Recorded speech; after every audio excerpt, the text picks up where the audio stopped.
C'est comptabilité 201. Comptabilité 201. Parfait.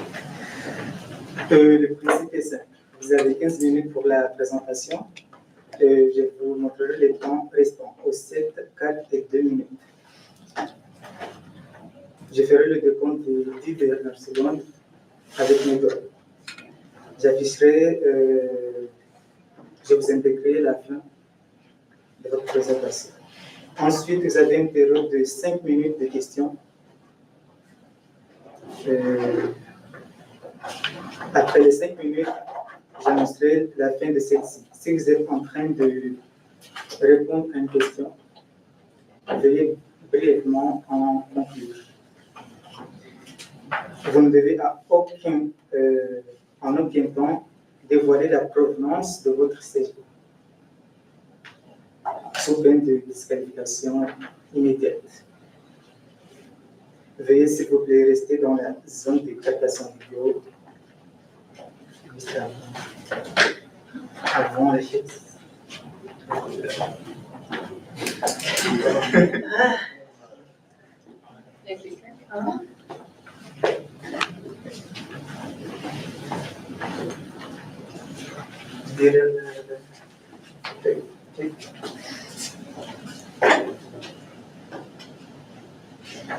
À tous les observateurs, le silence vous sera demandé tout au long de la présentation et de la période de questions. Si vous désirez applaudir, vous devrez attendre la fin de la période de questions. Vous ne devez en aucun temps dévoiler la provenance de l'équipe qui présente. Aucune entrée ni sortie de la salle n'est permise durant la présentation. Veuillez éteindre la sonnerie de vos téléphones. J'inviterai maintenant les juges à se présenter et vous pourrez par la suite débuter. Je m'appelle Nicolas Bernard. Bonjour. Emmanuel Peintre, directrice de comptabilité corporative chez Sobi. Ariane Benoît, directrice dans le groupe des emplois nationaux en certification chez MNP, et Charles Cour avec l'URSS avec un formulaire. Sarah Gagné, je travaille pour Énergie. Xavier Arland, je travaille chez MNP comme analyste en sécurité. Parfait, donc bonjour tout le monde. Aujourd'hui, Arthur, Miguel et moi, Léane, on va vous présenter notre étude de cas sur la compagnie Twins Shoes.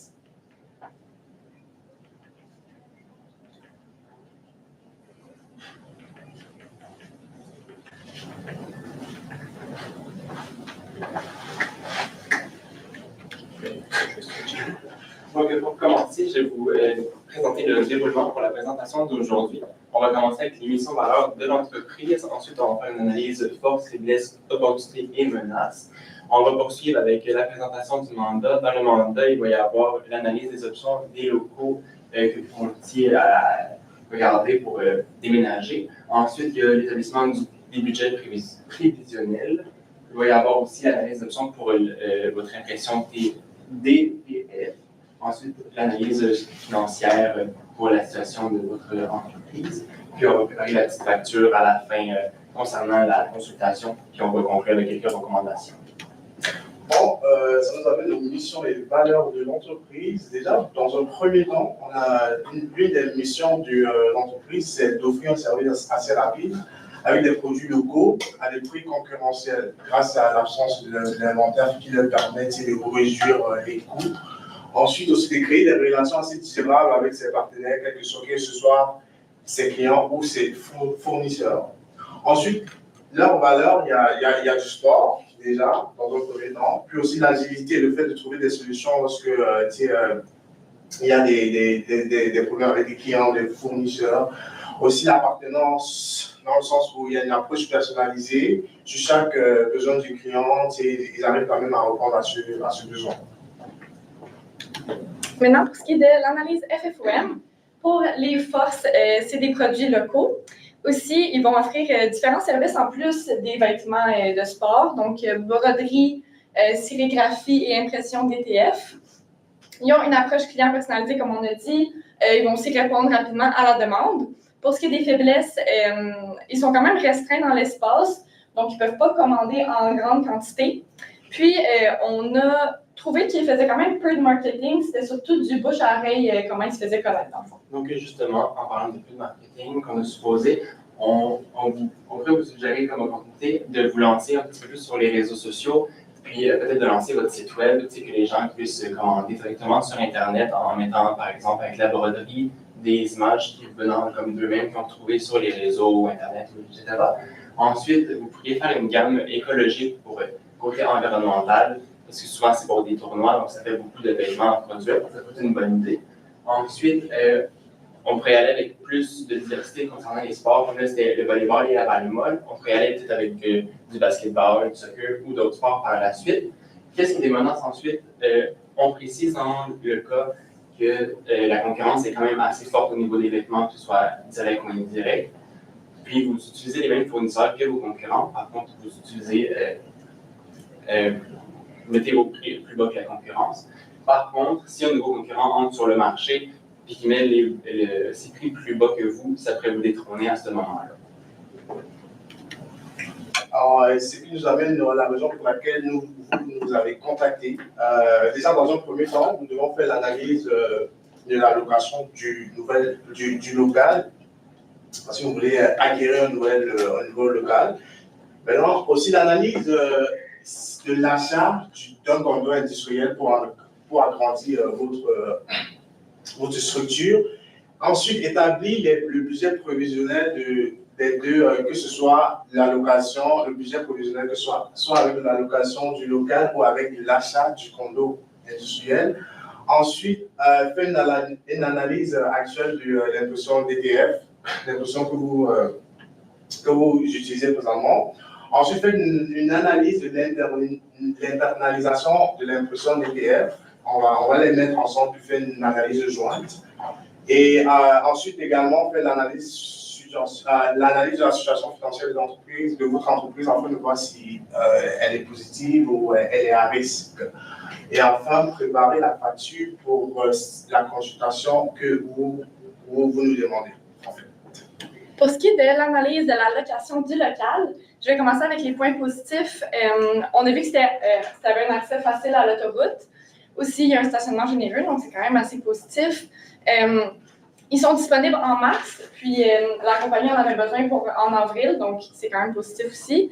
Le propriétaire offre un mois gratuit, puis une contribution de 5 000 $. Et on a également un bloc de bureau. On continue avec les éléments négatifs. Il n'y a pas de quai pour les marchandises qui arrivaient par bateau. Pour l'instant, c'est sûr que ça ne pourrait pas être un grand problème vu que vous ne commandez pas en gros sentier, mais à l'avenir, ça pourrait en devenir un. Ensuite, il y a des travaux de 15 000 $ à l'entrée que vous devez faire donc, pour les améliorations locatives du local. Puis après 5 ans, après votre bail, le propriétaire peut décider possiblement d'augmenter ses prix tout dépendamment de ce qui était fait dans le local, ces choses-là. Donc, concernant les coûts, au bout des 5 années, ça reviendra environ à 113 000 $ et des poussières, plus un 10 000 $ si on enlève le 5 000 $ que ma collègue a mentionné tout à l'heure pour les améliorations. Maintenant, pour l'analyse de l'achat du condo, point positif, lui, il a accès à un quai, contrairement au premier qui n'en avait pas. Il y a également une meilleure hauteur libre, puis comme l'autre option, il y a aussi un bloc de bureau. Ensuite, concernant les points négatifs, le condo est disponible en mai. Vous en avez besoin pour avril, donc ça pourrait peut-être jouer sur votre temps à ce moment-là, voir qu'est-ce que vous pourriez faire. Ensuite, il y a des travaux de 20 000 $ à faire quand vous allez arriver, donc c'est un 5 000 de plus, voire 10 000 si on prend en compte le 5 000 que le propriétaire du local vous offre. Ensuite, il y a plus de circulation, il y a plus de mouvements qui se passent, donc ça peut être un petit peu plus compliqué pour vous d'y accéder. Puis, il y a une mise de fonds de 100 000 $ pour à l'achat justement de tout ça. Pour ce qui est du coût, donc au total, il était de 520 000 $. Comme on a dit, il y a une mise de fonds de 100 000, donc ça revient à 420 000, puis ça doit être payé en 20 ans autour de 4 %. Donc, entre les deux, on pense que c'est préférable pour vous de prendre le local pour le moment. C'est une durée de 5 ans, donc au bout des 5 ans, si jamais vous voulez tout aller dans un condo, ça peut être une idée. Mais présentement, surtout avec la mise de fonds de 100 000 $ concernant vos états financiers, on a remarqué que c'était plus ou moins possible pour l'instant. Donc, pour ne pas prendre trop de risques, on irait avec le local. Alors, ça nous amène au budget prévisionnel. avec les deux situations, que ce soit avec l'achat du condo ou avec la location du local. Dans un premier temps, ça sert à quoi le budget prévisionnel? En fait, on veut juste savoir si s'il y a une rentabilité dans votre entreprise sur des mois précis, sur une période précise. Bon, là, on a mis tous les ventes à partir des informations qu'on a reçues, que vous nous avez données, bien évidemment. On a mis comme genre toutes les ventes qui ont été fournies là. Puis on a fait comme genre un total des ventes chaque mois, de janvier à septembre. Ensuite, on a bien évidemment mis des achats, puis on a retiré tous les charges qui venaient vraiment réduire les ventes qu'on a fait. Avec l'achat du condo, c'est quoi la différence? C'est qu'on a une mise de fonds. La mise de fonds, en fait, la mise de fonds, c'était en mai. En fait, ça vient comme genre retirer les liquidités de l'entreprise. C'est pour ça qu'on peut apercevoir que le bénéfice net en période de mai est en négatif. On fait une perte nette au lieu de faire un bénéfice. Mais le mois qui suit, l'entreprise est quand même, génère quand même un bénéfice contrairement au mois qui précédait. On voit que, on a comme genre une mise de fonds au départ, mais l'entreprise tout de même peut quand même faire un bénéfice plus tard. Ça, c'est avec l'achat. Puis ensuite, avec la location, très simple, on a juste ajouté, on a juste augmenté le loyer, parce que le loyer, c'est sur, la location, c'est sur une période, une longue durée, c'est juste un loyer. On peut s'apercevoir que sur la ligne des bénéfices, c'est juste, nous sommes en positif, fait qu'on génère plus de bénéfices, on n'a pas de perte. Avec la location, on voit que c'est quand même pas mal plus rentable pour l'entreprise. Alors, en ce qui concerne l'analyse du nouvel équipement de l'impression, en analysant avec l'impression actuelle puis avec la nouvelle impression, on peut voir que pour la nouvelle impression, le côté positif de ça, c'est que vous avez la possibilité de plus personnaliser des choix de la clientèle parce que l'impression vous imprime des images en 3D les plus réelles. Si on a des clients qui, comme ça, fait des images familiales, des trucs assez vraiment, une personnalisation vraiment plus concrète, vous avez la possibilité de le faire. Ensuite, la machine est certes coûteuse à l'achat, mais plutôt rentable contrairement au fournisseur parce qu'avec le fournisseur, vous payez, si je ne me trompe pas, 1 900 par mois. Et sur une période de 6 ans, ça vous revient quand même à 136 800, contrairement au fait que, dès l'achat de la nouvelle imprimante, ça vous coûte bien évidemment cher. Mais sur une période de 6 ans, ça va vous coûter environ 40 920 $. Côté négatif, ça nécessite l'acquisition de nouvel espace parce que vous n'avez pas assez d'espace dans votre local actuel pour pouvoir avoir cette impression. Oui, également, ça enfreint une des missions de votre entreprise, qui est la production locale, parce que la machine a été construite aux États-Unis. Et enfin, il y a plusieurs coûts liés à l'achat. Dès l'achat, vous devez dépenser énormément de coûts par rapport à cela. Je vais aller un petit peu plus en précision avec les coûts de la machine. Donc, c'est 4 500 $ pour l'installation de la machine quand vous la recevez. Ensuite, il y a eu 2 664 $ de fil. Donc, on a vu avec le 1900, c'était 17 $ environ avec votre fournisseur. Donc, on a fait les deux divisés, puis ça faisait environ 107 mètres de fil que vous utilisiez. Donc, ensuite, on avait justement le 40 000 $, 900 000 pour les coûts de la machine en tant que telle, que ça vous coûte pour l'acheter. Puis, finalement, ça vous coûte environ 49 000 au bout du compte avec la machine, contrairement à peu près 140 000 avec votre fournisseur, sachant que votre fournisseur, parfois, n'est pas disponible et que vous devez aller voir un autre fournisseur qui vous charge encore plus cher. Pour ce qui est de l'analyse de la situation financière, donc premièrement, on a calculé le fonds de roulement qui était à 1,76. Donc, le fonds de roulement de l'industrie, c'était à 2,05. Donc, on est quand même un petit peu en dessous. Ça veut dire qu'on peut payer 1,76 fois nos passifs avec nos actifs à court terme. Ensuite, le ratio d'endettement, il est à 97 %. Donc, il est quand même vraiment élevé. Le ratio d'endettement de l'industrie, c'est 75 donc, quand même vraiment élevé. Là, ça veut dire que nos actifs sont payés en grande majorité avec nos passifs et non avec nos capitaux propres.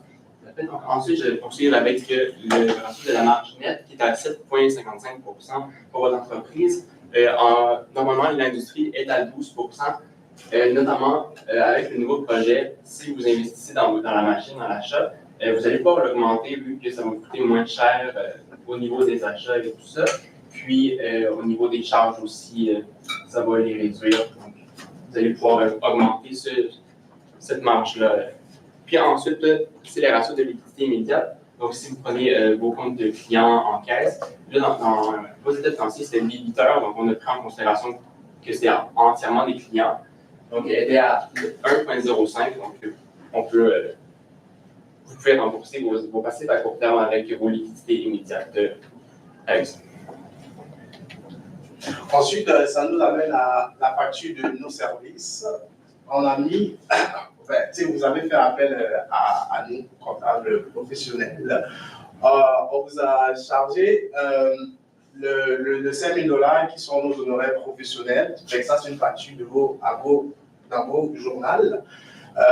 Puis, vu que vous n'allez pas payer directement, on a mis le 5 000 $ dans le compte du fournisseur parce que vous avez à vous payer plus tard, fait que l'idéal pour vous, c'est de mettre dans le compte fournisseur puis payer plus tard.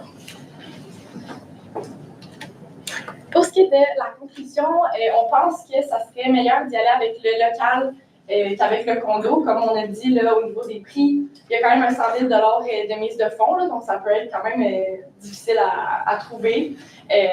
Puis c'est ça. Surtout concernant que votre ratio d'endettement est à 97 %, donc vous ne pouvez pas vous permettre vraiment un emprunt bancaire par-dessus ça. Vous êtes beaucoup trop endetté à ce moment-là. Et puis, l'impression, comme on a dit, c'est mieux d'aller avec l'impression, la nouvelle impression, parce que c'est une période de 6 ans qui est une longue période. C'est certes coûteuse, mais c'est plus avantageux pour vous en termes de moins de coûts consommables avec le fournisseur. Puis pour finir, c'est vraiment important de voir vos ratios à peu près à chaque mois ou chaque trimestre pour vraiment vous assurer la santé financière de votre entreprise. C'est vraiment important pour la survie de votre entreprise. Merci. Merci. Maintenant, on va débuter la période de questions. Vous m'avez recommandé, dans le fond, au niveau du local, de louer. Mais moi, j'aimais beaucoup l'achat. Là, vous m'avez parlé que le ratio d'endettement ne fonctionnait pas très bien. Mais avez-vous des recommandations pour nous si jamais on voulait aller de l'avant avec l'achat? Je crois que déjà, si vous partez avec l'achat, c'est sûr que ça vous demande beaucoup de fonds dès le départ. Puis, ce que moi, je vous conseille, contrairement à l'allocation du truc, c'est que vous pouvez comme déjà demander des prêts. Parce que, comme on a vu, vous avez quand même assez pas mal de liquidité, si je ne me trompe pas bien. Oui. Puis, vous êtes quand même, vous n'êtes pas, vous avez un dossier pas très alarmant. Donc, vous pouvez demander des prêts dès le départ. Puis, si c'est un choix que vous trouvez plus agréable pour vous, je crois que partir avec un financement dès l'achat, c'est mieux pour vous. C'est adéquat. Donc, si vous partez avec un financement, que de mettre toutes vos liquidités directement dans l'achat du local. Merci. J'avais peut-être une question au niveau de l'impression d'ETF.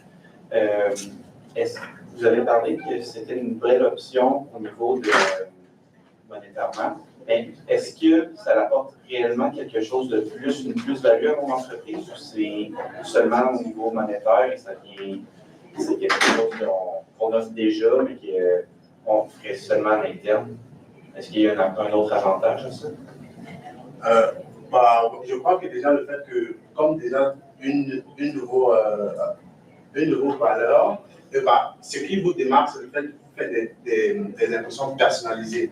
Et la nouvelle impression, déjà, c'est des impressions encore plus personnalisées. Je crois des impressions plus fun. Effectivement, vous avez la possibilité, comme j'ai dit tantôt, d'aller à la profondeur des choix de vos clients. Dans le sens où, si les clients veulent, certains de nos clients veulent des trucs vraiment réels, des images vraiment plus claires ou des trucs vraiment plus personnalisés. Désolé, vous pouvez comme ça vraiment répondre à ce besoin et c'est quand même une image positive que vous exposez au milieu de votre clientèle. Je crois que c'est très avantageux pour vous.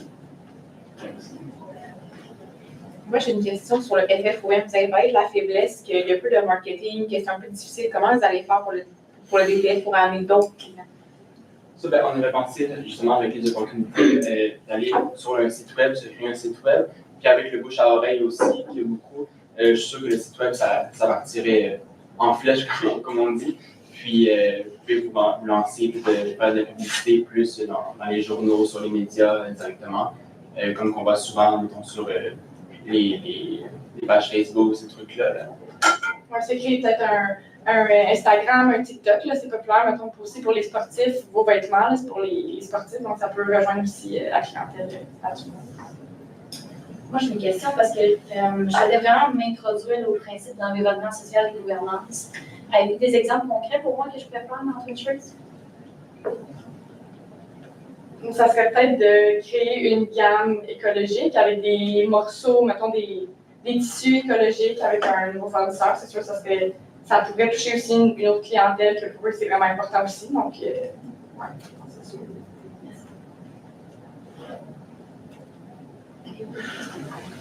Moi, au niveau, dans le fond, j'ai remarqué de votre calcul de budget. Au niveau des achats, j'ai remarqué que c'était stagne. Y avait-tu une raison pour que les achats avaient le même montant? Le même montant parce que les achats, il n'y avait pas, les achats étaient fixes, il n'y avait pas comme genre d'ajout d'achat avec ce que vous nous avez fourni. Les promotions, on n'a pas vu qu'il y avait l'achat, vous avez augmenté vos achats ou vos capacités d'acheter, fait que c'était pas mal stable pendant l'année qui suivait. C'est bon pour moi.